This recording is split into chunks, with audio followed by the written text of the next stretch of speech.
hemos desarrollado este espacio de conversación bajo el interrogante ¿cómo nos adaptamos a estos nuevos tiempos, a esta nueva normalidad? Desde nuestra práctica como arquitectos, como también en cómo adaptamos nuestras ciudades y espacios construidos de forma que sean más resilientes.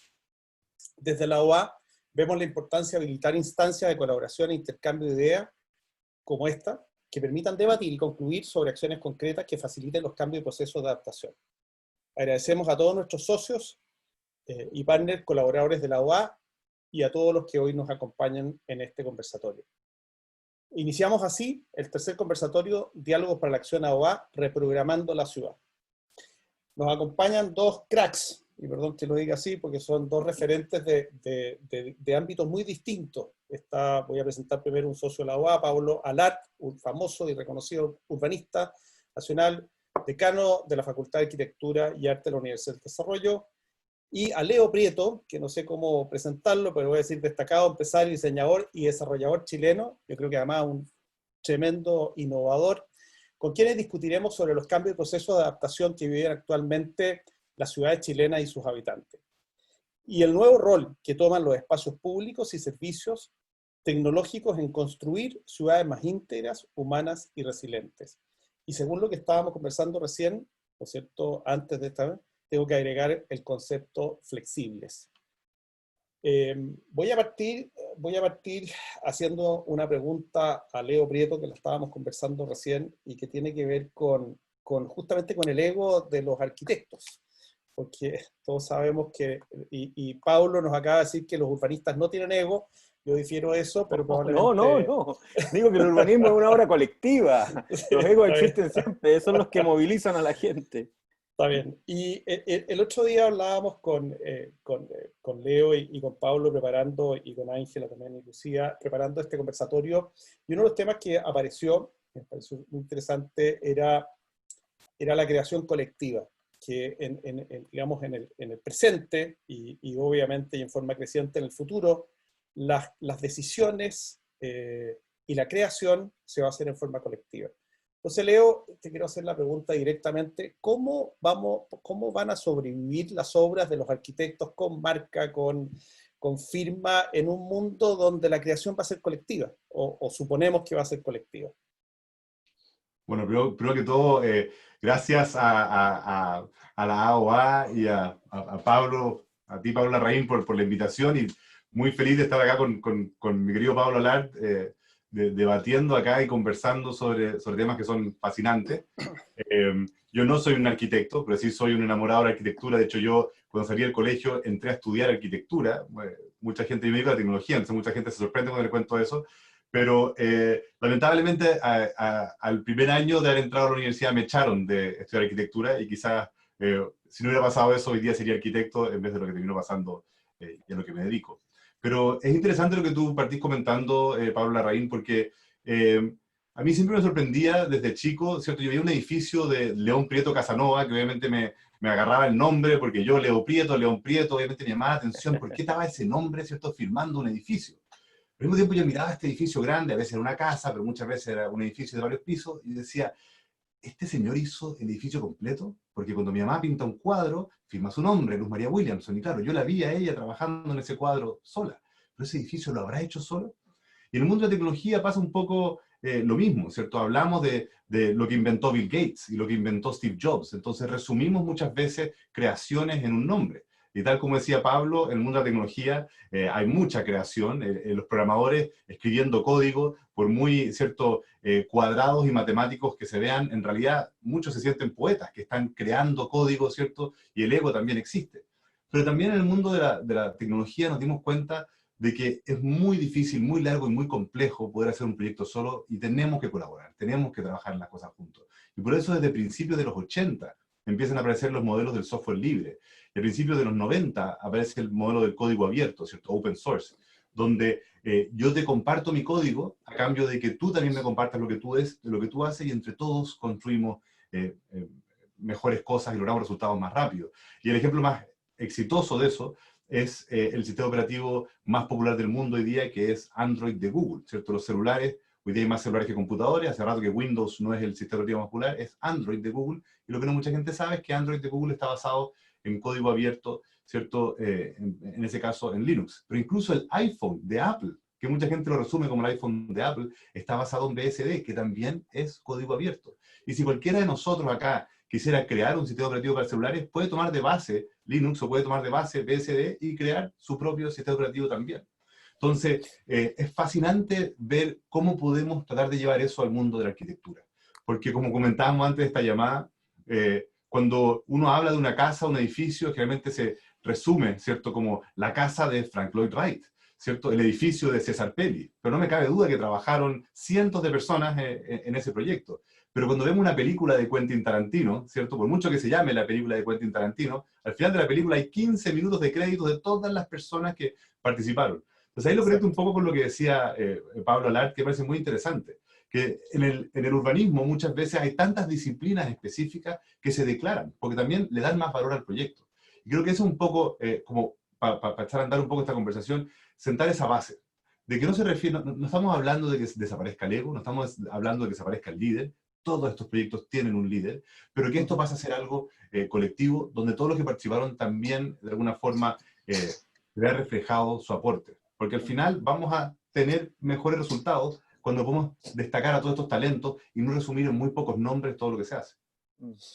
Paulo, y yendo un poquito a este mismo tema, quiero profundizar en la creación colectiva en la ciudad. Tú dijiste algo muy cierto y lo aclaraste recién, que tiene que ver con que la ciudad es el resultado milenario de la construcción de valor en un esfuerzo colectivo.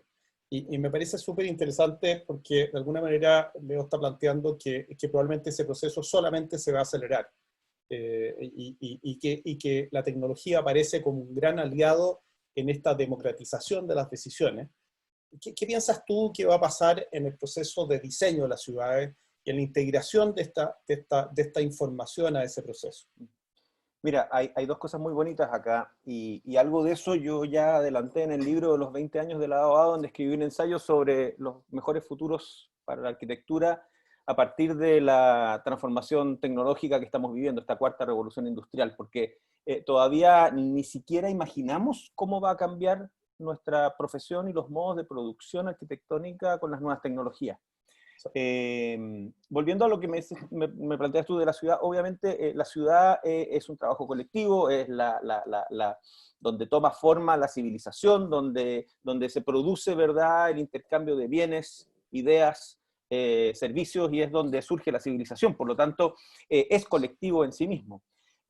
Ahora, lo interesante es que la transformación tecnológica, y volviendo un poco al nombre de este conversatorio, que es Reprogramando la Ciudad, a partir de temas de integración social, entre otros, lo que se viene con la transformación tecnológica es feroz, no solo porque logramos acelerar el teletrabajo, que era una quimera, era una posibilidad, y hoy en día, mira, estamos en nuestro 100º seminario online, después de 15 reuniones por Zoom, Meets, etc. Esto era algo que el año pasado se hablaba, pero no se tangibilizaba, y ahora ya se tangibilizó. Pero lo que va a pasar cuando empiece a activarse la inteligencia artificial en la producción de arquitectura, cuando empiece a funcionar el blockchain, que es algo que probablemente muchos de los auditores y auditoras todavía ni siquiera imaginan lo que es, pero la posibilidad de que a partir de algoritmos se vayan tomando decisiones de manera automática, arbitrando y resolviendo conflictos de manera, digamos, automática, donde prácticamente tú no vas a tener que preocuparte de las especificaciones técnicas, ni del layout, ni del programa del proyecto, sino que más bien en otros aspectos que tienen que ver con lo subjetivo, con lo creativo, van a cambiar radicalmente la manera de producir la arquitectura. Y probablemente también se incorporan además procesos de participación ciudadana, donde también se incorpore la inteligencia colectiva a través de plataformas digitales. Esta cuestión, o sea, yo creo que los arquitectos todavía no hemos sido capaces de dimensionar cómo va a cambiar nuestra profesión. Y lo más hermoso, y aquí vuelvo al pasado, cuando Leo hablaba de Steve Jobs o Gates o todas esas antigüedades que tiene detrás de su escritorio, hay una cosa muy bonita, que cuando Bill Gates le roba a a Xerox, si no me equivoco, o al revés, o Jobs le roba a Xerox, la analogía del desktop. Jobs le roba a Xerox originalmente, pero Xerox Sí, había invertido en Apple, había sí, un poco sí. de... Pero bueno, la analogía del escritorio como mediación, o sea, el sistema operativo de Windows y el Mac toman la analogía del escritorio, las carpetas, y después toman analogías espaciales arquitectónicas. Tú hablas del portal, tú hablas de la carretera de datos, tú vas cruzando umbrales. Entonces, desde su origen, en cierta medida el mundo digital tomó algo muy propio del espacio físico de la arquitectura, por algo que se llama Windows, ventanas, el sistema operativo, ¿cachai?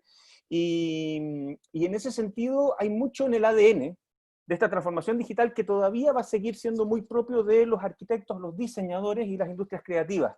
El tema es que tenemos que empezar a entender que no es solo capacitarse en BIM, sino que es cómo efectivamente nos transformamos. Nosotros somos taxistas hoy en día y somos contadores auditores. Los taxistas están siendo amenazados por las aplicaciones como Uber, Cabify, los contadores auditores van en bajada. Somos agentes de viajes y tenemos que ser arquitectos del futuro. Y eso creo que es un desafío gigantesco que el coronavirus probablemente está impulsando, pero todavía no hemos sido capaces de dimensionar. Oye, Pablo, aprovecho porque te voy a pedir que te cambies de gorro y te pongas tu gorro de Cano ahora. Y te quiero preguntar que la verdad hoy día no sabemos cómo, o sea, tú lo acabas de decir, Leo, lo acabas de decir tú, no tenemos una clara visión de cómo se va a ejercer la arquitectura de aquí a 30 años. Después vamos a hablar sobre los plazos, que con Leo también fue un tema interesante. ¿Cómo se paran las universidades? ¿Cómo se para tu facultad? ¿Cómo se va a enseñar la arquitectura? ¿Cómo preparamos profesionales con un nivel de flexibilidad, adaptabilidad e creatividad que se pueda adaptar a estos nuevos tiempos, digamos? ¿En qué están ustedes? Bueno, la buena noticia en todo este contexto es que si bien los bots van a reemplazar muchos oficios, si hay algo que no van a reemplazar son los soft skills o las industrias creativas, o sea, el juicio crítico, la capacidad de reflexión, con autoridad técnica, con dominio de la tecnología, pero finalmente donde tú vas a articular ciertas variables que informan y dan forma al espacio, eso no es irreemplazable. Por lo tanto, el core de las industrias creativas yo creo que se va a potenciar con la transformación tecnológica más que verse amenazado. Es distinto a un estudiante que estudió toda la vida para hacer diagnóstico en base a los rayos X o a los MRI y resulta que hoy en día eso lo va a revisar, digamos, un supercomputador mucho más rápido que ella o él. Por lo tanto, no vamos a quedar obsoletos, pero sí las herramientas que estamos usando hoy, claramente probablemente no las van a estar usando ellos cuando salgan a ejercer la profesión. Entonces lo que tenemos que enseñarles es a hacerse las preguntas correctas, a saber por dónde buscar y tener juicio crítico y autoridad técnica en los aspectos, digamos, relevantes de la disciplina, como es la construcción, la tectónica, como es, ¿verdad?, la regulación, todo lo que tiene que ver con la normativa, y finalmente una cierta formación espacial estética que permita que efectivamente no terminemos haciendo una arquitectura genérica, sino que una arquitectura apropiada también a cada cultura, a cada civilización y a cada territorio. Yo creo que en ese sentido va a cambiar mucho que nos vamos a enseñarle tantas, es un poco como, nos vamos a enseñarles a sumar y a restar, ni que se aprendan las ecuaciones y las reciten, sino que los vamos a enseñar a cómo llegar a los resultados que ellos esperan de manera más eficiente y de manera más criteriosa. Yo te diría que yo soy muy optimista. Ahora, estamos formando profesionales que van a tener que responder preguntas que todavía no existen, usando herramientas que todavía no hemos inventado para problemas que todavía no sabemos cuáles son. Y eso no lo digo yo, lo dice un ex ministro de Educación de Estados Unidos. Pero por eso entonces tenemos que enseñarles a trabajar en equipo, a trabajar multidisciplinariamente, a trabajar globalmente y a abrazar la transformación digital y tecnológica. Y por eso es que no solo la carrera de arquitectura, sino que la UDD en sí está en un proyecto que se llama UDD Futuro, que está trabajando en esos ejes. Y nosotros estamos ahora titulando alumnos que trabajan en conjunto con estudiantes de ingeniería, diseño y comercial para desarrollar un producto que se pueda implementar, que se pueda ejecutar. Estamos también ampliando el campo disciplinar con las menciones de egreso, digamos, donde ahora no solamente nuestros egresados salen buscando pega para hacer casas o edificios, sino que también incorporarse en temas de arquitectura del paisaje, inteligencia territorial, planificación, diseño y construcción sustentable. O sea, claramente estamos en un momento en que un arquitecto que no sea capaz de certificar la eficiencia energética o hídrica de sus proyectos de aquí a 5 años más no va a ser competitivo, va a quedar obsoleta o obsoleto. Y todo eso les estamos entregando esas herramientas. Por lo tanto, mira, no sé cómo van a ser mis egresados, pero sé que van a poder navegar y ejercer en un mundo que además va a estar pidiendo a gritos a alguien que lo rediseñe, porque vamos a tener que rediseñar el mundo entero, porque yo estoy seguro que la vacuna se va a demorar más de lo que creemos. Leo, te quiero hacer 2 preguntas, y quiero que tú también le contestes a Pablo, porque yo creo que el tema de cuánto se demore los algoritmos y los programas en reemplazar a los profesionales del mundo creativo tiene que ver probablemente con el costo que eso tiene en términos de desarrollo, y con la inteligencia artificial. En temas generales te quería preguntar un poco cómo ves tú el reemplazo inclusive de labores creativas por tecnologías de inteligencia artificial, o si más bien tú crees que va a haber un mix entre creación colectiva a la cual se suma la inteligencia artificial, ¿no es cierto?, como un motor, un desarrollador, un acelerador de estos procesos. Y lo segundo que te quiero preguntar también tiene que ver con los tiempos, y una de las cosas que conversábamos antes de esta reunión, antes de este conversatorio con Pablo y con Ángela, con Lucía y con Leo, tiene que ver con los tiempos. Te preguntamos qué veías tú a futuro, y tú nos comentaste que en la tecnología 3 años era el long term. Y nosotros los arquitectos trabajamos, y para qué decir nada, los urbanistas trabajamos a 50 años y los urbanistas trabajan, ¿no es cierto?, a 1000 años. Entonces, hay algo que no funciona, ¿no es cierto? Conceptos como la flexibilidad, tenemos que incorporarlo. ¿Cuál es tu visión al respecto de eso?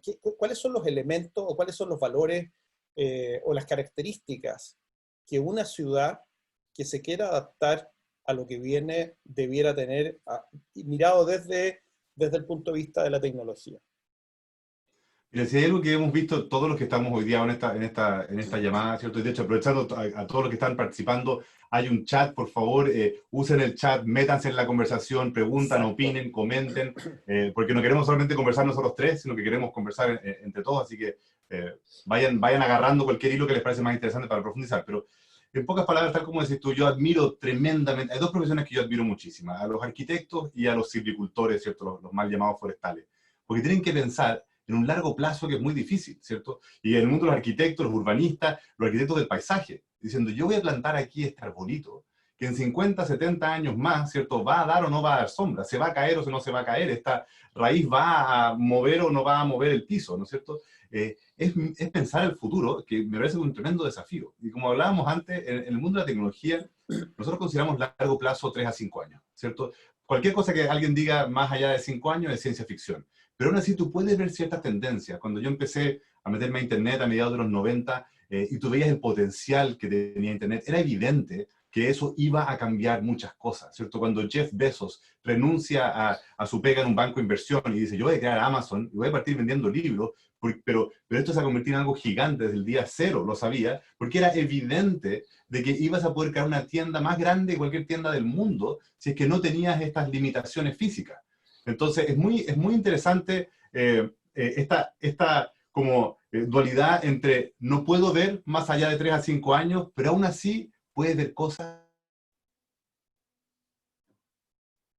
Parece que alguien me marcó mute. Ahí me apagué me volví a prender. Entonces, por un lado, para agarrar la parte de la automatización y de las herramientas digitales, todas las tareas que puedan ser automatizadas, hay que automatizarlas.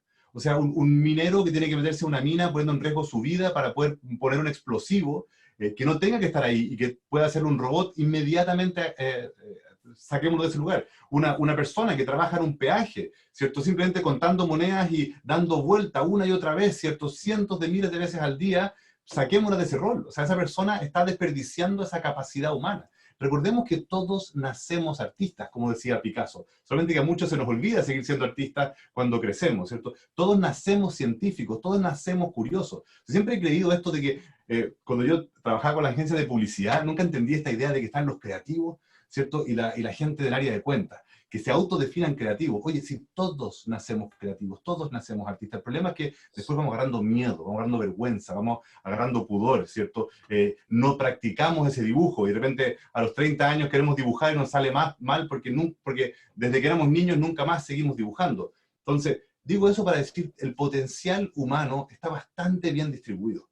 Lamentablemente no se aprovecha, como decía Pablo, ¿cierto? Y todas estas tareas repetitivas que lamentablemente muchos humanos hacen, hay que definitivamente automatizarlas.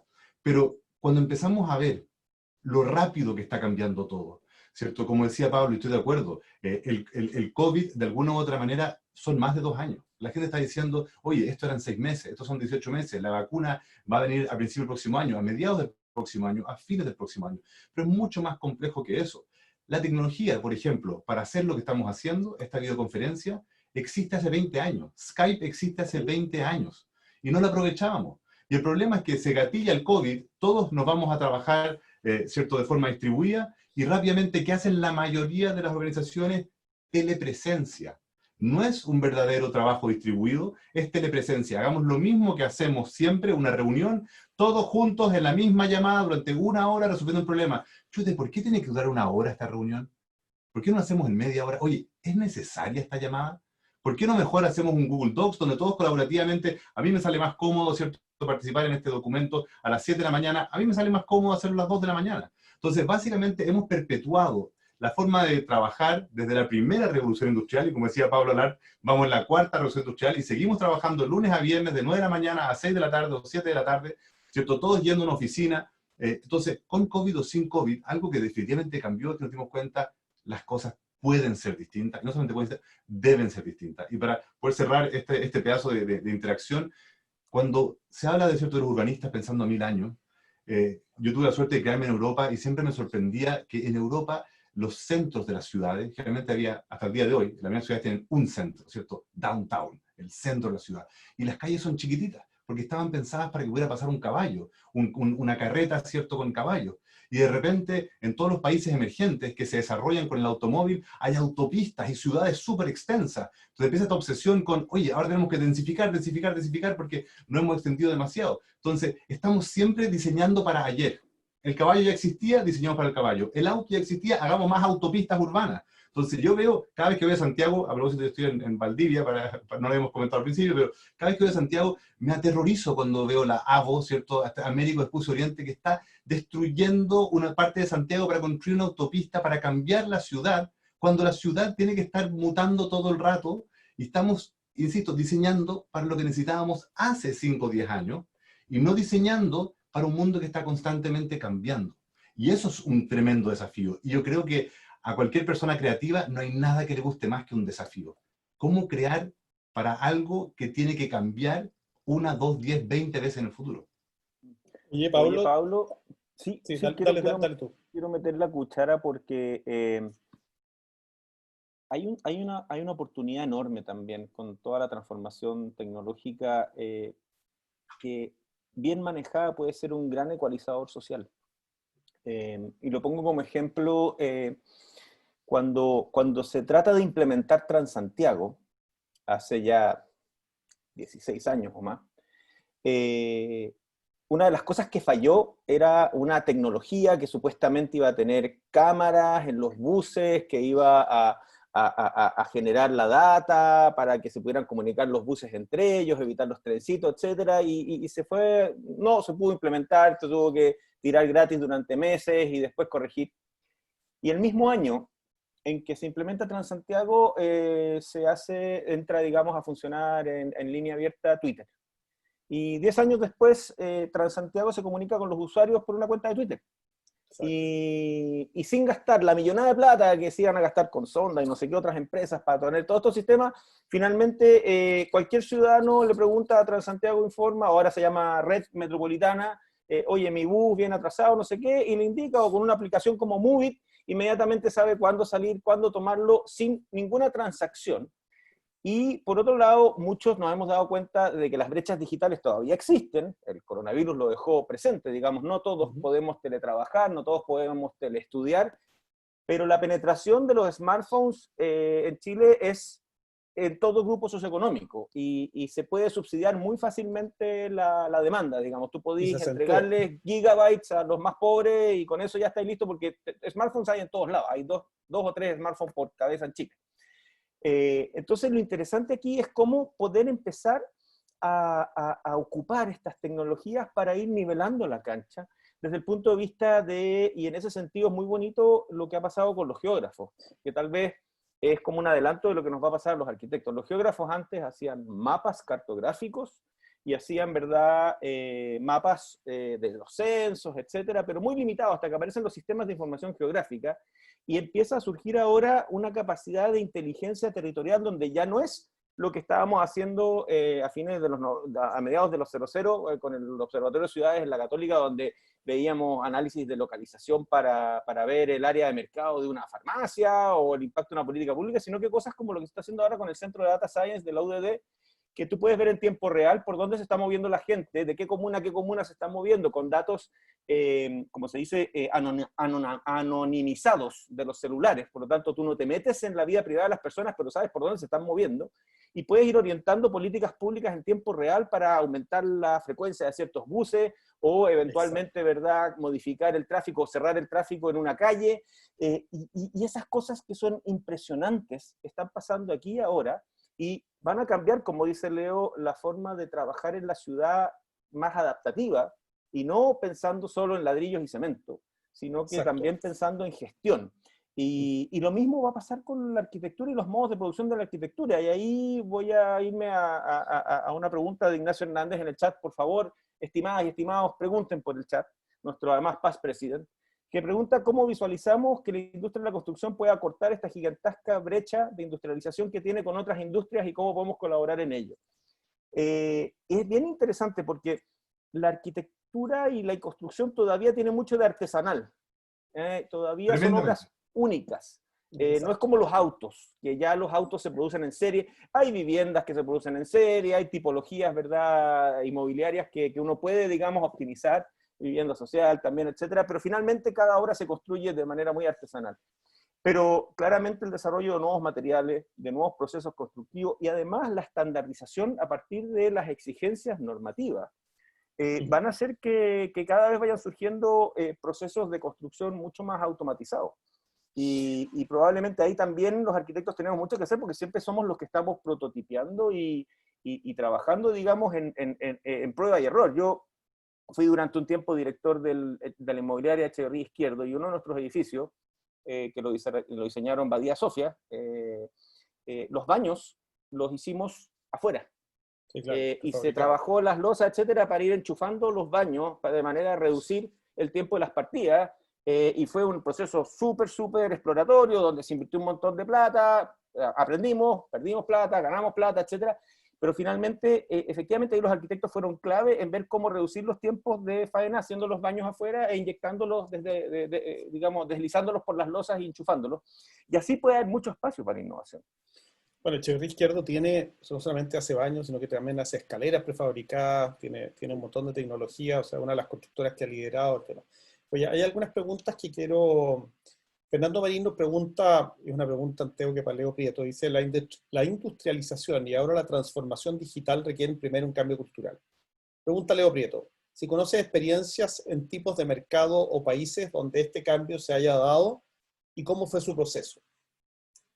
Bueno, la respuesta para Fernando básicamente es que está sucediendo en todo el mundo sin parar. O sea, no es que en la mayoría del mundo esté estático o esté estancado, sino que estamos efectivamente constantemente cambiando. O sea, tenemos que primero mirarnos como individuos. Pablo Lar recién decía de que hoy día, ¿cierto?, cualquier persona, sin importar, ¿cierto?, a qué grupo socioeconómico, ¿cierto?, pertenezca o esté clasificado, tiene un smartphone, un teléfono inteligente, básicamente un computador en su bolsillo que puede hacer de todo. 9 de cada 10 personas en Chile tienen acceso a Internet y básicamente ese 1 de cada 10 que queda afuera son niños, ¿cierto?, o adultos cuarta edad, ni siquiera tercera edad, que probablemente ya que no están interesados, no van a querer participar de Internet. Entonces, para todo caso práctico, todo Chile está conectado, todo Chile ha vivido un cambio cultural. Todo Chile ya no va a arrendar una película, ¿cierto? Usa Netflix, todo Chile puede usar Spotify o Apple Music, todo Chile puede conectarse a Uber. Entonces, lo increíble es que como individuos el cambio cultural ya pasó. Si lo ridículo es que como organizaciones seguimos funcionando de la forma antigua. Con nuestros amigos, con nuestra familia, nuestra vida privada, hemos cambiado radicalmente en los últimos 30 años. Pero sin embargo, todos los días nos subíamos a tu auto, al metro o a la bicicleta, íbamos a la oficina, ¿cierto? Y seguíamos funcionando de la forma tradicional. O le damos una barniz digital, como decía Pablo Alar, empezamos a usar BIM y ahora que tenemos una nueva herramienta digital, ¿cierto? Y ahora los planos, ¿cierto? Son en 3D y están en todas las partes, entonces creemos que estamos dando un salto. Pero en realidad lo que tenemos que empezar a cuestionarnos es la forma en que creamos y la forma en que empezamos a crear. Por ejemplo, aprovechando lo que estaba preguntando Ignacio Hernández sobre la industria de la construcción, en mi empresa, en O, trabajamos, partimos trabajando con puras constructoras. A principios de este año, 2/3 de nuestros clientes eran de la industria de la construcción, y lo que hacemos nosotros fue tratar de darle datos a la industria de la construcción, la industria más análoga del mundo, no en Chile, en el planeta. Me fui a meter a edificios, tocando la puerta a amigos arquitectos, a edificios en Beijing, a edificios en Manhattan, a edificios en Múnich y en Londres, para tratar de ver, ¿cierto?, qué tan distintos eran. Y claro, quizás los uniformes de los obreros en Múnich son un poco más sofisticados que acá en Chile, pero los procesos constructivos que usamos en Chile son de estado del arte. O sea, Chile tiene que estar muy orgulloso de la forma en que construye y cómo hacemos los edificios y todo. Y si en Chile nos sentimos atrasados con BIM, no se preocupen que los londinenses, que son los líderes en BIM, se sienten igual de atrasados con BIM. O sea, no es que estamos mucho más atrás o no. O sea, el mundo, para conectar con lo de Fernando, el mundo está viviendo la misma transformación al mismo tiempo. A fines del año pasado me invitaron justamente a la principal feria de construcción digital en Londres para presentar la tecnología que estamos usando en Chile. Y éramos los únicos del mundo que estábamos mostrando eso. A fin de este año, bueno, parece que va a ser remota, pero estaba invitado a Alemania a presentar lo mismo. Y básicamente lo que hacemos es medir lo que está pasando, entregarle datos en tiempo real para poder tomar decisiones. Entonces imaginen cómo eso cambia un poco la profesión. Cuando hablábamos antes con Pablo Larraín y Pablo Alar, yo les decía que los arquitectos siempre han trabajado con datos. Cuando están construyendo una casa, ¿cierto?, unifamiliar, preguntan cuál es el programa, cuántos niños, cómo tiene que ser. Hay ciertos datos básicos, cómo es el terreno, dónde está el sol, ¿cierto?, cuál es el presupuesto. Todos esos son datos para poder tomar una decisión de construir. Cuando estás en un edificio, un hospital, ¿cierto?, un aeropuerto, siempre usas datos. Pero la gracia es que, como decía Pablo Alar antes, es que hoy día tenemos una infinidad de datos que no teníamos antes. Podemos estar viendo cómo se comporta la ciudad. Uno de mis clientes es el proyecto Territoria, este megaproyecto de Territoria Tobalaba, ¿cierto?, ahí cerca del metro Tobalaba, y la regulación exigía una cierta cantidad de estacionamiento de autos, ¿cierto?, según los metros cuadrados y la superficie del proyecto, pero ellos querían meter más espacio para bicicletas. Entonces me pidieron que midiéramos el entorno y empezáramos a entender cómo se comportaban los ciclistas. Ellos habían contratado una oficina de estudio de mercado que sentó a una persona, ¿cierto?, ahí manualmente a contar la cantidad de bicicletas, y después con un modelo estadístico lo proyectó a un año y dijo 100.000 bicicletas al año. Nosotros nos pusimos a medir y en el primer trimestre habíamos medido 400.000 bicicletas. O sea, para que se hagan una idea de la diferencia, del error, el margen de error, la orden de magnitud de error, claro, de lo que había, ¿cierto?, de la medición tradicional estadística, a tener datos directos, reales, de cómo se está comportando. Y empezó a pasar algo alucinante, que a mí fue muy sorprendente. Esta inmobiliaria, estos arquitectos de Territoria empezaron a cambiar el proyecto, empezaron a tomar decisiones. Empezamos a romper varios mitos, por ejemplo, de que es que en Chile nadie va a andar en bicicleta en invierno porque hace mucho frío. Error, nosotros vimos de hecho más bicicletas en invierno de las que vimos en verano. Ah, es que si la gente se sube a la bicicleta se baja del auto, entonces hagamos menos estacionamientos para autos y más para bicicletas. Tampoco fue así, los flujos iban de la mano. Cuando veíamos más autos, veíamos más bicicletas y más buses y más camiones. O sea, al final era ver datos, ver evidencia, ver hechos, y no la intuición, no lo que yo creo. No es que mis 40 años de experiencia me dicen que es como tenemos que funcionar. Y el desafío, que para mí fue alucinante, era ir viendo cómo esta inmobiliaria, estos arquitectos estaban trabajando con la constructora y diciendo, oye, hay que poner otro edificio, oye, hay que cambiar el acceso, oye, hay que tomar la decisión. ¿Y saben qué más? Cambiemos el proyecto para que tenga ciertos espacios abiertos, para que podamos mover y cambiar la configuración del proyecto, porque nos damos cuenta de que va a cambiar en los próximos 5 años, va a cambiar en los próximos 10 años, va a cambiar en los próximos 30 años. Entonces, para responder, una respuesta media larga, Fernando, pero el cambio cultural en las personas sucedió y ahora tienen que cambiar las organizaciones y tenemos que entender que ahora tenemos que crear con datos y a partir de esos datos medir antes de diseñar y construir, mientras diseñamos y construimos y cuando se está usando y entender si esas suposiciones, la gente va a entrar por acá, el sol va a llegar por allá, se cumplen o no y cómo corregir si es que no se cumplieron esas suposiciones. O sea, es otra forma de diseñar, es otra forma de proyectar. Oye, Paulo, quiero aprovechar el ejemplo de Leo, que hizo este cambio de Santiago, de un barrio de Santiago y se fue a vivir a Valdivia. Quiero preguntarte un poco, porque lo que sí hemos visto en esta pandemia es que ha habido un renovado interés en las viviendas, en suburbia, y en ciudades, en ciudades de segunda, no quiero decir segunda línea, pero en ciudades que probablemente no estaban en el punto más alto de la intención de vivir de ciertas zonas. Por ejemplo, Osorno, en el caso de Leo, Valdivia, el caso de Villarrica. Quiero saber cuál es la discusión en el mundo respecto de estas ciudades secundarias, y cuál es el tipo de elementos que estas ciudades deberán incorporar para que la persona que migra a esa ciudad esté en la misma condición o esté nivelado tecnológicamente con el habitante de una ciudad como Santiago.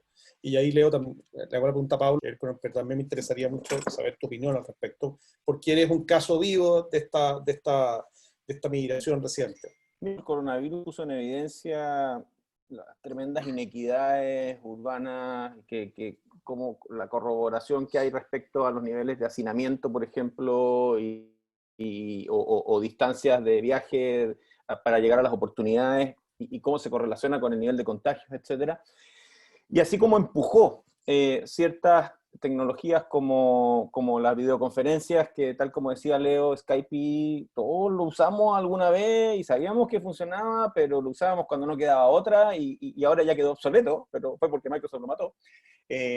Pero claramente uno de los temas que está empezando a surgir con fuerza en el escenario urbano global es si eventualmente no se logra encontrar una vacuna y una cura en el mediano plazo al virus, esto va a comenzar a afectar estilos de vida y patrones de decisiones que van a ser más estructurales de lo que estamos teniendo hasta ahora. Hasta ahora estamos en un periodo profiláctico. Estamos todos, ¿verdad?, usando máscara, separándonos, poniendo carpas, poniendo máquinas de abrazo con cortinas, poniendo crucecitas en los parques y plexiglas, digamos, en los mesones.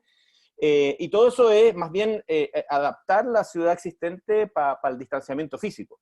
Pero esa cuestión no es sostenible a largo plazo y claramente va a empezar a detonar procesos de cambio de hábitos que son súper profundos. Y ahí es donde ciertos analistas como Richard Florida de la Universidad de Toronto ya están adelantando que vienen dos fuerzas muy grandes de transformación, unas que son centrífugas y que vienen de la mano del triunfo del teletrabajo y el delivery, del temor al transporte masivo y el deseo de pasar la próxima cuarentena en una vivienda aislada más grande, con espacio suficiente para que los niños no se vuelvan locos o no te vuelvan loco a ti, y que va a tender a privilegiar que la gente se traslade a los suburbios, y las ciudades grandes van a crecer en extensión, hay que prepararse para eso, pero también va a potenciar mucho el atractivo de las ciudades intermedias y de las zonas rurales. ¿Por qué? Porque finalmente el gran atractor de la vida urbana en muchos casos es el mercado laboral. Las grandes ciudades, las grandes metrópolis concentran actividades, concentran oportunidades y la gente finalmente cree que las oportunidades están ahí. Pero desde el momento en que tú disocias la capacidad de entregar un servicio a la presencialidad, tú puedes estar como Leo desde Valdivia, prestando servicios globales, exacto, no solo para las grandes empresas de Chile, sino que también de todo el mundo, o como muchas personas ya están haciendo durante la pandemia, que se están concentrando, digamos, la mayor cantidad de su trabajo presencial un par de días y se están yendo al litoral o al campo, o ya se fueron para allá o pasaron la pandemia para allá y han seguido funcionando relativamente bien y están pensando ya tomar una decisión definitiva de moverse a una primera y media vivienda fuera de la gran ciudad y dejar un departamentito chico o algo en la gran ciudad para cuando tengan que hacer cosas presenciales. Entonces, esa tensión ya se está empezando a vivir y puede generar tremendas oportunidades para las ciudades intermedias, pero igual también hay ciertas fuerzas centrípetas, como dice Florida, que se van a mantener, o sea, la alta tecnología, el gobierno, las industrias creativas, todos aquellos que requieren proximidad van a seguir siendo atractores de capital humano para que se mantengan en las grandes ciudades. Leo hablaba de las películas en delante, tú puedes hacer una película por Zoom, pero ya la tercera película por Zoom o obra de teatro, tú quieres ya tenerlos a todos trabajando juntos, y los maquilladores, y los iluminadores, etcétera, los laboratorios. Un científico no se puede llevar un equipo muy caro para la casa, los equipos caros están en el laboratorio y los científicos van al laboratorio.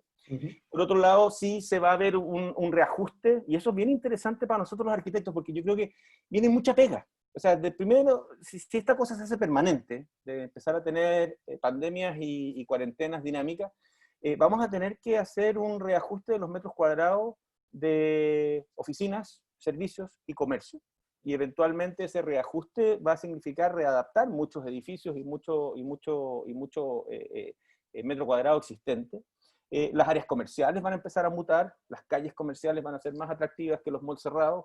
Y para qué hablar del tema finalmente del commute. O sea, si no se resuelve el temor al contagio en el transporte masivo, vamos a terminar privilegiando barrios de 15 minutos, como se habla en el Consejo Nacional de Desarrollo Urbano, o vamos a aumentar la congestión.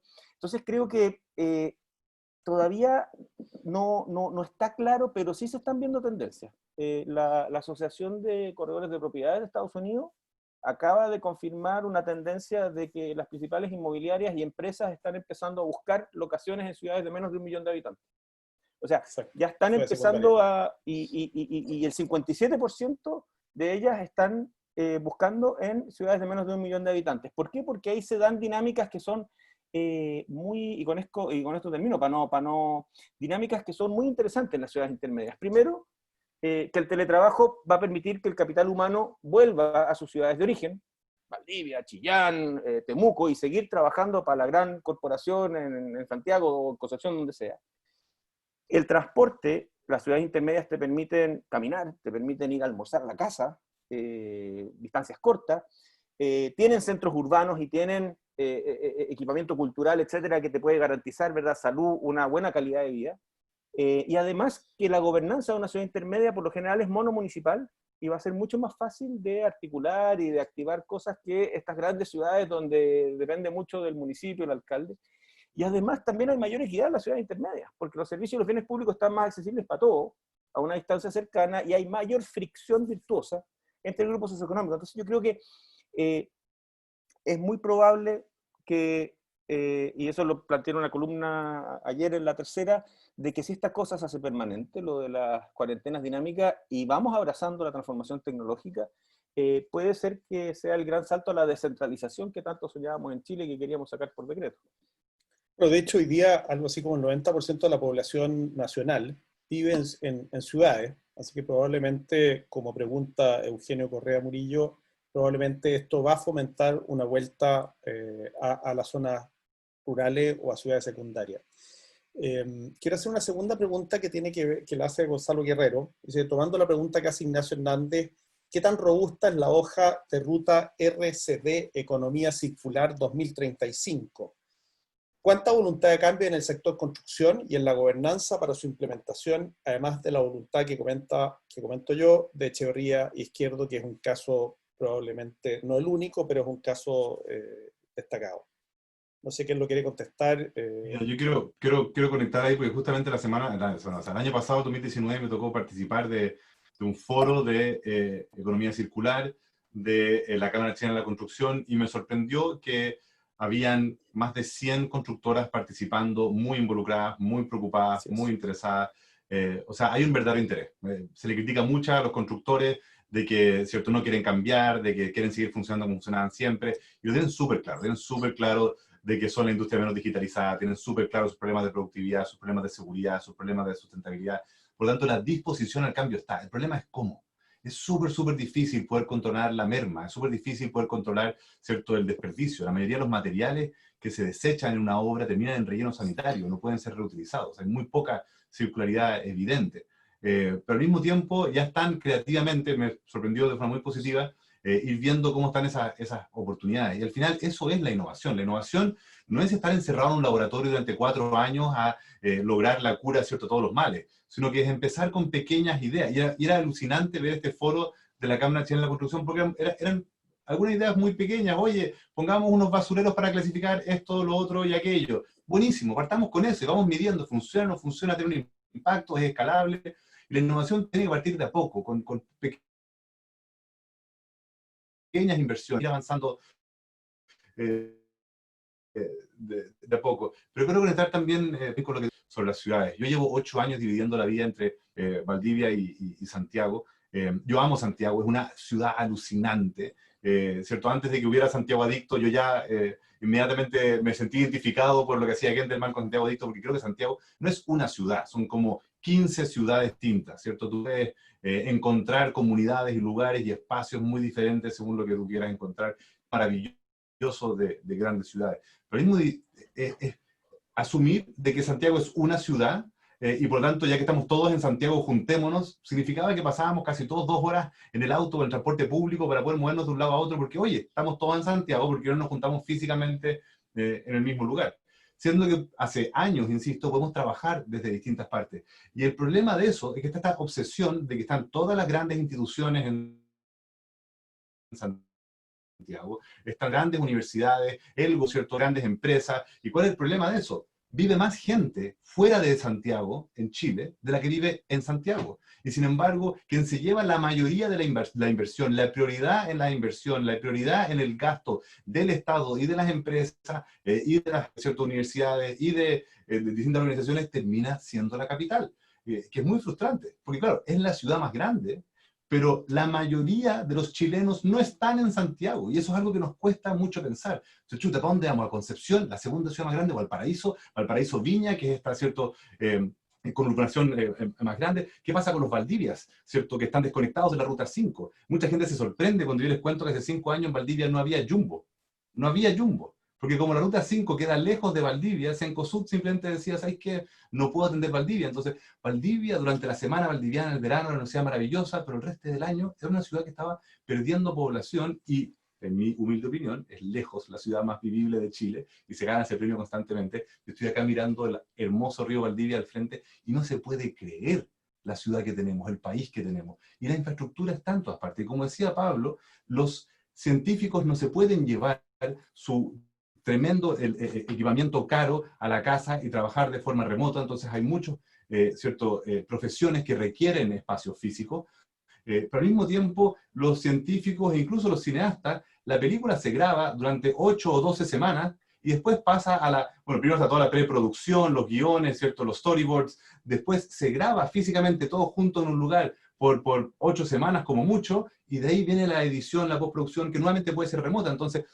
tenemos que estar pensando de que tenemos que tener un país que está preparado para que la gente no esté toda en el mismo lugar. Y ahí conectamos un poco una pregunta que alguien había hecho antes sobre el blockchain, ¿cierto? El blockchain, que también lo comentó Pablo Larraín al principio de esta conversación, que es esta tecnología totalmente descentralizada, la que habilita Bitcoin, la que habilita todas estas criptomonedas, este mundo financiero paralelo, que le da lo mismo la regulación del Estado, le da lo mismo cuáles sean las leyes de los países, porque son reglas totalmente técnicas. Y como decía Pablo Alarda al principio, el blockchain no son más que contratos perfectos, ¿cierto? Si yo le compro la casa a Pablo Alard, ¿cierto?, firmamos un montón de documentos que dicen que yo tengo que hacer esto y él tiene que hacer lo otro. Y si alguno de los dos no cumple, terminamos, ¿cierto?, en arbitraje, en algún juzgado, ¿cierto?, tratando de hacer de que se cumpla ese contrato.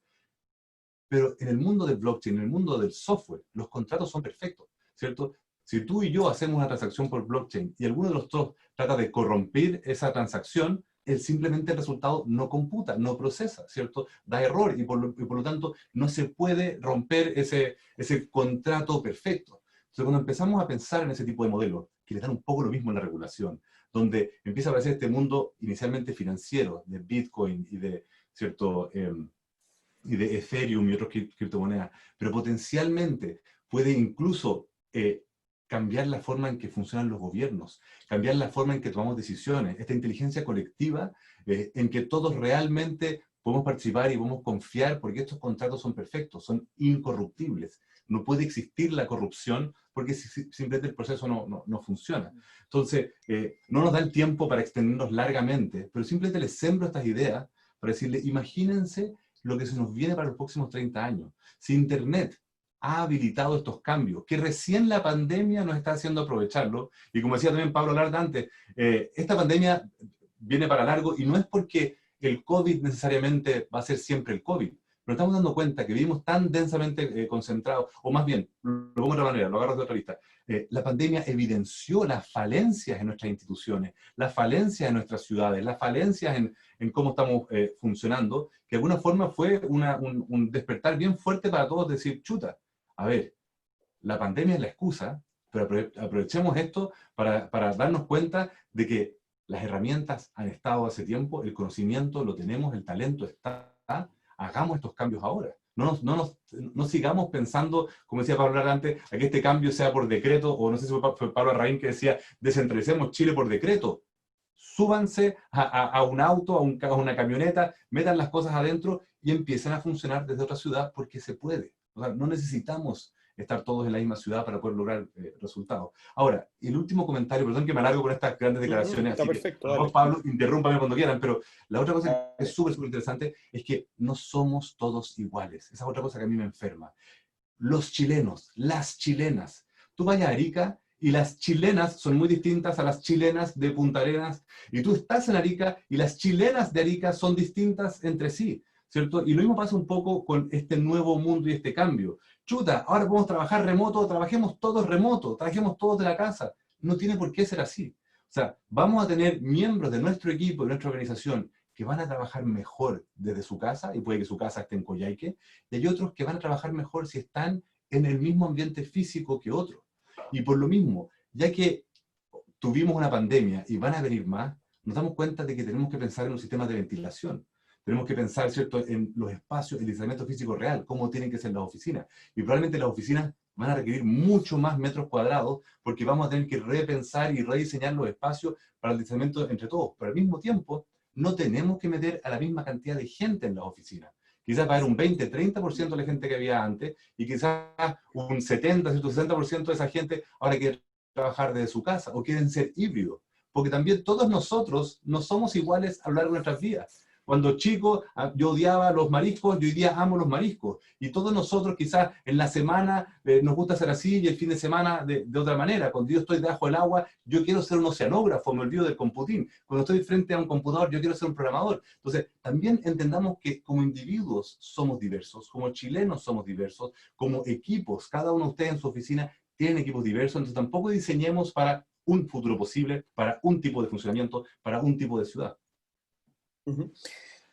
Déjame, gracias, voy a leer algunas de las preguntas y aseveraciones. Aquí hay más bien una afirmación de A. Sandoval. Dice, convengamos que la sociedad cambió. Hay un antes y un después de la pandemia. En el uso de la ciudad se replantean los centros comerciales con un retail en situación virtual. El uso de los parques, el replanteo de la vivienda, oficina, etcétera, esto empujará las migraciones y el repensar más allá de las ciudades, la sociedad entera, como ya lo estamos viendo a nivel mundial. Yo de alguna manera creo que esta pregunta está contestada, pero no sé si alguien, no sé si Paulo, tú quieres agregar algo a lo que afirma Sandoval, digamos. Sí, tal vez yo creo que las prioridades de las políticas, se escucha, ¿verdad? Sí, perfecto. Sí, ya. Las prioridades de las políticas urbanas van a cambiar. ¿Por qué? Hasta antes del coronavirus, los parques y las plazas eran elementos accesorios, que los beneficios sociales para obtener un RS eran intangibles respecto a una autopista, respecto a una represa, etc. Y vemos ahora que en la medida en que no podamos recibir y tener eventos sociales en nuestras casas, en nuestros recintos, en nuestras instituciones, el lugar de encuentro y el lugar de contacto físico y social va a comenzar a ser el espacio público.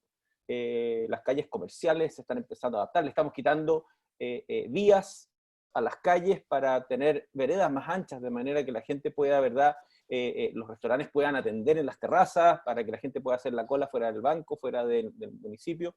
Y eso que todavía, como decía yo, es algo profiláctico, va a empezar a tomar fuerza y va a hacer entonces que se comiencen a privilegiar en las políticas urbanas y en las políticas públicas temas que hacía rato que los urbanistas estábamos pidiendo y estábamos exigiendo, como es una ciudad más focalizada en las personas, donde las oportunidades estén más cerca y la vivienda esté más cerca de las oportunidades.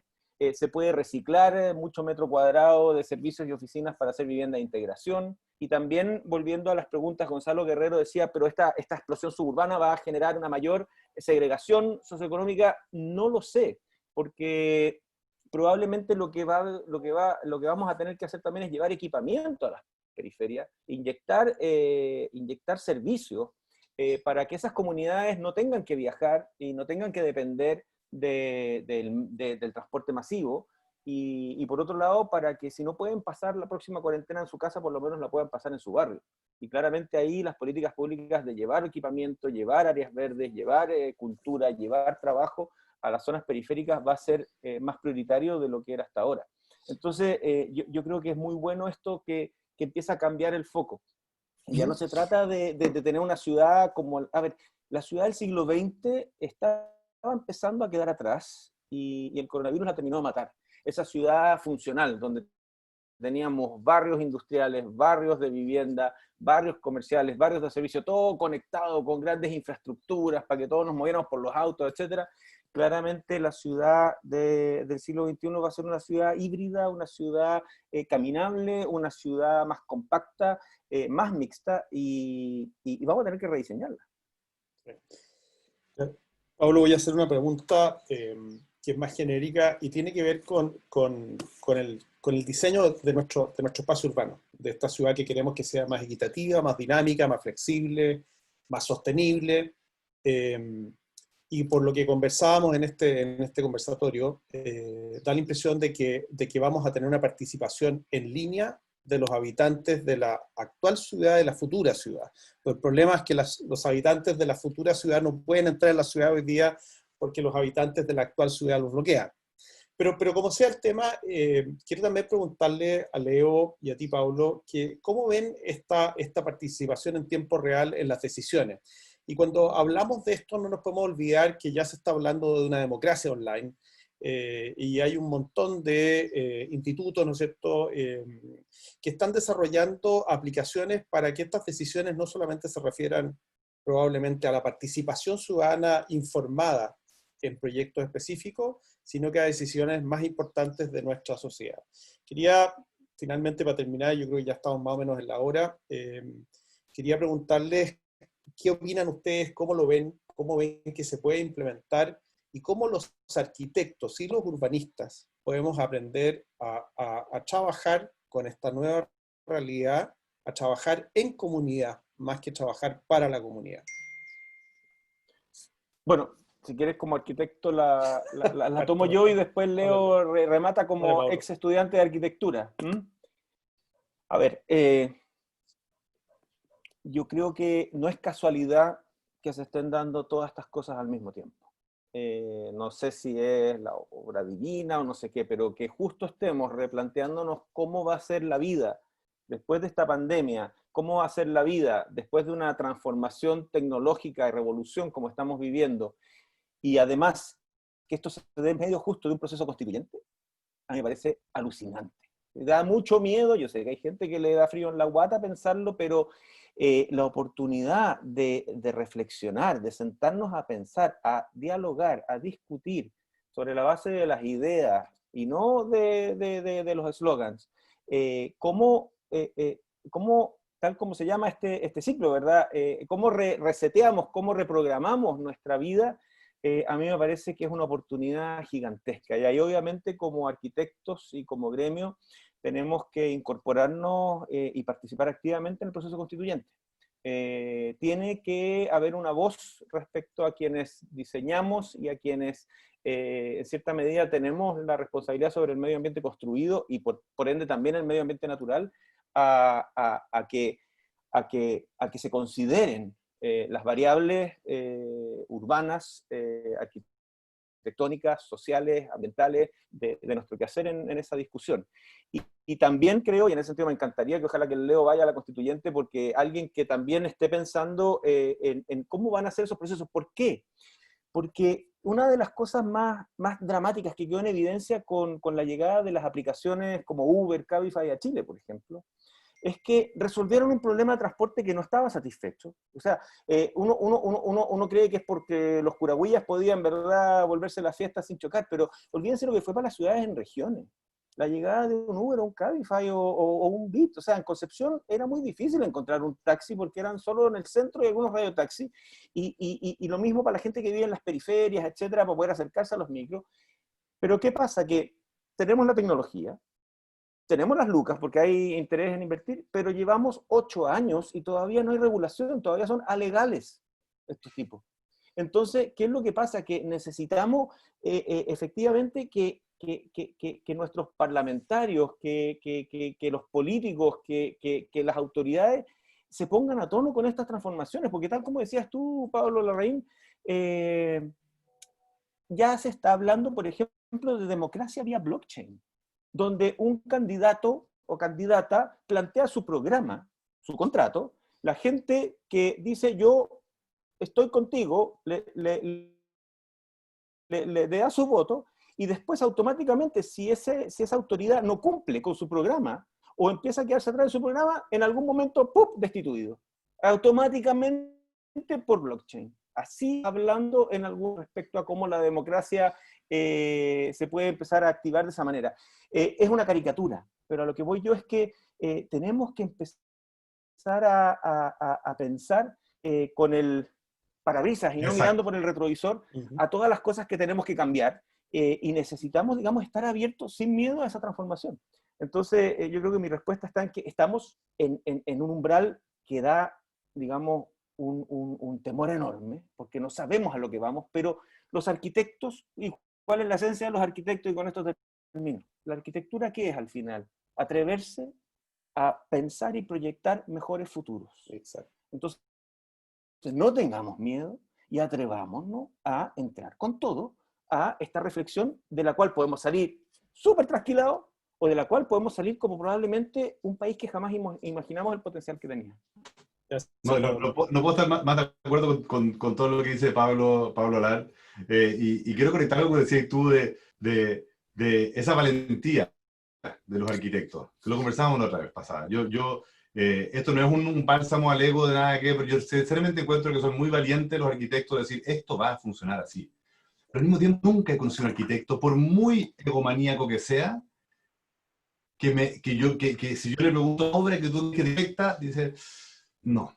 Una vez que está terminada, siempre me di cuenta que había algo que podría haber sido distinto, algo que no podría haber imaginado hasta que lo estoy viviendo, que lo estoy habitando, que estoy viendo cómo cambió el mundo y afectó. Quizás podría haber funcionado cuando la creé, pero 10 años después de que le faltaron cosas que no fui capaz de ver, que eso es imposible ver. Entonces hay que entender de que los arquitectos funcionan históricamente con esa valentía y que los cambios dan miedo y que esa es naturaleza humana. Pero al mismo tiempo, si miramos por el retrovisor, nos damos cuenta de que hemos hecho más cosas bien de las que hemos hecho mal. Vuelvo a repetir acá en Valdivia.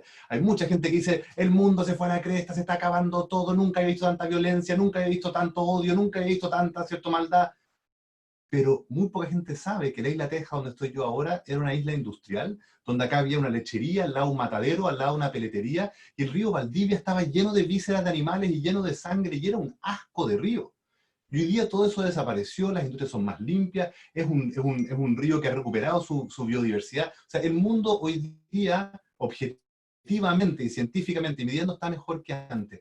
Hay un problema global que no es solamente el COVID, que se llama el cambio climático. O sea, estamos todos hablando de que esta es la primera vez que estamos viviendo todo el planeta una misma crisis, y no es cierto. Hay una crisis que se viene arrastrando hace décadas, pero que es invisible para la mayoría de nosotros, que es la crisis climática. Lamentablemente la sentimos en distintos momentos. ¿cierto? Pero los incendios forestales están sucediendo en todo el mundo, ¿cierto? Estas temperaturas extremas, altas y bajas, están sucediendo en todo el mundo. Las sequías están sucediendo en todo el mundo. Las inundaciones están sucediendo en todo el mundo. Entonces, no es la única crisis que estamos viviendo, y los arquitectos tenemos que tratar de pensar en que vivimos en un mundo con un montón de complejidades. Y para responder la pregunta de Pablo Larraín, los desafíos hoy día de pensar distinto, de funcionar distinto, son tremendos. Por darle un ejemplo nuevamente del mundo de la tecnología que los arquitectos tienen que perder el miedo, es a copiar. La copia es buena, y no solamente es buena, es maravillosa. Como decía Pablo Lara al principio, ¿cierto? Si Steve Jobs no lo hubiera copiado el sistema o la metáfora de interfaz que tenía Xerox, no hubiera existido el Mac. Si Bill Gates no hubiera decidido copiarle Windows, ¿cierto? La interfaz de Mac a Windows, no hubiera existido Windows. ¿Cierto? Aparece Steve Jobs con el iPhone, que a su vez estaba inspirado en 20 invenciones previas, que las fue juntando de distintas maneras. Y claro, la prensa lo resume como un invento de Steve Jobs, pero está ampliamente documentado de cuáles son todos los inventos y las creaciones que hay detrás. Por eso es muy importante distinguir la copia del plagio. El plagio es robarte algo y decir que tú lo creaste. La copia es imitar las buenas ideas y decir de dónde vinieron. Bill Gates nunca dijo, oye, yo inventé esto, nunca vino de... Solamente que él dijo, oye, demándenme si quieren, pero las buenas ideas de Mac las terminé usando en Windows y funcionaron. Y en el mundo de la tecnología se copia muchísimo, las buenas ideas se copian siempre. Entonces tenemos que dejar de pensar que tenemos que ser totalmente originales, dejar de criticar al de al lado porque se inspiró en una buena idea, dejar de pensar que si no lo hago todo yo solo, ¿cierto? No me puedo llevar el crédito. Sí, tú te llevas el crédito por liderar equipos, tú te llevas el crédito por lograr cambios. No te llevas el crédito por hacer la cosa totalmente solo, porque nadie logra nada totalmente solo. Todos necesitamos colaborar y trabajar en equipo. Entonces tenemos que entender todas estas distintas prácticas que vienen de otras industrias creativas. La mayoría no considera a los computines y a los programadores como industria creativa. Es una industria tremendamente creativa. Crear código. O sea, no conozco un computín que no toque un instrumento o que no, pinte o dibuje. O sea, es difícil verlo, pero la mayoría de los computines tienen ambos lados de la cabeza bastante mezclados, y la mayoría de los arquitectos también. Tú estás pensando en cómo se puede ver y cómo se va a vivir, pero estás pensando en la estructura, están pensando, ¿cierto?, en los materiales, están pensando en muchas variables que son tremendamente técnicas, estás pensando en medidas, en dimensiones, en metros cuadrados, en grosores. Entonces yo veo muchas similitudes entre los computines y entre los arquitectos. Y creo que hay mucha oportunidad de tomar estas herramientas que han estado disponibles, ¿cierto?, para pensar en una profesión que tiene que adaptarse y que tiene que pensar, y este es el desafío, estoy totalmente de acuerdo, en crear espacios que tienen que ser pensados para cambiar siempre, que tienen que ser pensados para que en 10 años más las cosas no van a ser iguales. Entonces, ¿cómo creo una casa así? ¿Cómo creo un hospital así? ¿Cómo creo una ciudad así? Si lo único que sé es que esto va a cambiar 10, 20 o 100 veces en el próximo siglo. Oye, bueno, con esta interesante opinión tuya, Leo, vamos a cerrar el conversatorio. La verdad es que ha sido fascinante y cada uno de los asistentes que participaron hoy día, que nos acompañaron, quedan con la cabeza llena de ideas, de conceptos, y vamos a ver cómo el mundo de la arquitectura se para frente a estos desafíos de la pospandemia y de fenómenos que ya estábamos viviendo, como esta convivencia con una tecnología que nos está desbordando, y que no es un enemigo, sino que se ha mostrado en esta pandemia como un gran socio. Quiero agradecer a Plataforma Arquitectura, que es nuestro socio estratégico en la presentación de este ciclo de diálogo. Quiero agradecer a Ángela Lorenzo, que dirige el Comité de Asociados de Servicios. Quiero agradecer también a todas las personas que nos acompañaron hoy día, arquitectos y no arquitectos, en esta conversación. Y quiero especialmente agradecerle a Pablo y a Leo el habernos acompañado, porque la verdad es que nos han transmitido una cantidad de conceptos y de ideas, de desafíos. Finalmente nos han presentado un desafío en el cual suponemos los arquitectos que por manejar un sistema de síntesis, que lo estudian los ingenieros, seremos capaces de afrontar esto y salir. Así que, sin más, les quiero agradecer a los dos nuevamente y cerrar este conversatorio. Gracias a todos. Muchas gracias, cuídense mucho y nos vemos. Y gracias a la directiva de la OA también por la invitación. Gracias a todos por su tiempo, por acompañarnos y por la cantidad de cosas distintas que tratamos de sembrar. Muchas gracias. Chao, Gracias. que estén muy bien. Gracias por la invitación. Chao. Cuídense.